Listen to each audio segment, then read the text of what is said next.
Evet arkadaşlar merhabalar. Bugün sizlere Patch Panel'in nasıl uygun çalışılabilir hale getirildiğini anlatacağım.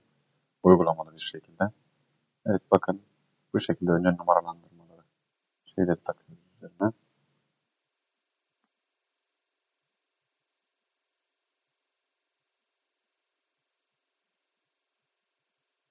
Daha sonra burada gördüğünüz patch kodları, evet bakın bu şekilde renk ayrımlarına uygun bir şekilde yaparak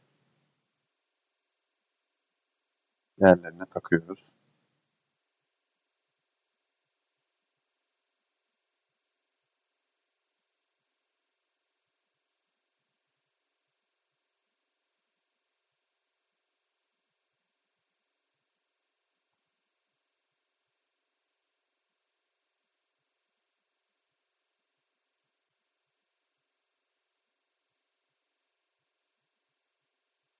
Evet makas yardımıyla yerine oturttuğum.